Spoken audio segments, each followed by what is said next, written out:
Quelles sont les différences entre le chant classique et le chant moderne? C'est une question importante, parce qu'elle se pose en général au moment où on commence à prendre des cours.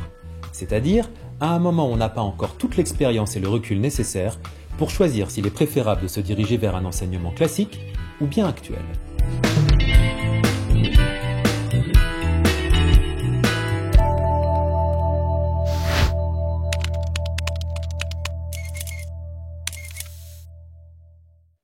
Alors, quelles sont ces différences?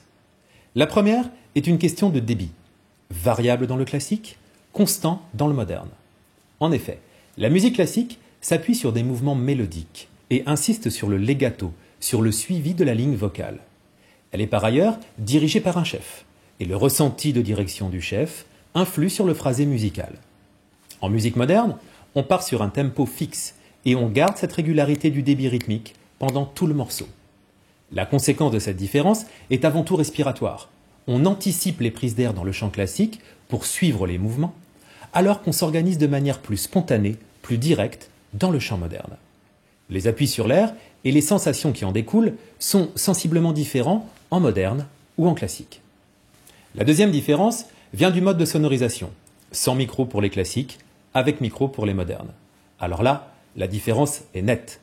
Le chant classique demande beaucoup d'appui respiratoire, mais aussi une manière très spécifique de placer le son, d'ouvrir et d'exploiter les résonateurs. C'est ce qui permet d'obtenir la qualité sonore du chant lyrique et sa capacité à passer au-dessus de l'orchestre pour être entendu. Le chant moderne, grâce au micro et au système de sonorisation, permet de jouer sur d'autres registres. Les sonorités du chant moderne sont plus proches de celles de la voix parlée et ne demandent pas la même organisation de ressources. La différence suivante est dans l'équilibre entre les voyelles et les consonnes. Parce que les voyelles portent le son et les consonnes le rythme. Pour maintenir la continuité des lignes vocales dans le classique, on va privilégier les voyelles, ce qui permet de valoriser les notes ainsi que la couleur de la voix. Alors que dans le chant moderne, on va appuyer sur les consonnes, parce qu'elles vont apporter de la percussion et permettre de relancer le chant, toujours ce rapport au débit constant, et vont participer à la compréhension du texte. Le contexte d'exécution a lui aussi son importance.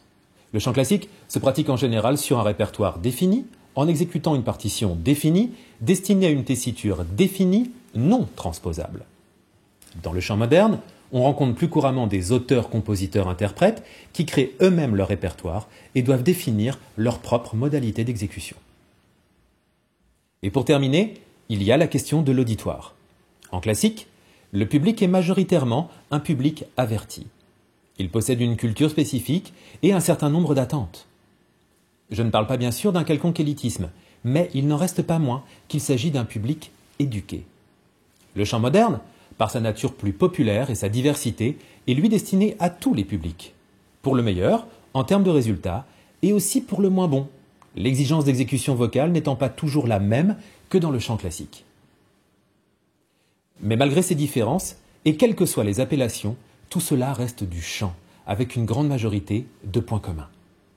La justesse, la couleur de la voix, le rythme, l'identité vocale propre, la gestion du track, la mise en scène, l'interprétation, etc. Donc, il y a des différences tout simplement parce qu'il y a des objectifs et des contextes différents. Alors, concrètement, pour aider au choix de la pratique de telle ou telle discipline vocale, il faut se poser une question. Qu'est-ce que j'ai envie de chanter? Si c'est du lyrique, aucune hésitation. Suivez un enseignement classique. En revanche, si vous souhaitez pratiquer le chant moderne, orientez-vous directement vers des cours modernes. Il n'est pas indispensable de passer par la case lyrique. Et surtout, prenez bien le temps de choisir votre école et votre professeur. Il faut voir les lieux, rencontrer les pédagogues, échanger sur vos objectifs et surtout, avoir envie de travailler avec quelqu'un. L'envie sera la base de toute la motivation qu'il vous faudra pour progresser. Et le reste? Le reste, c'est du boulot. Beaucoup de boulot.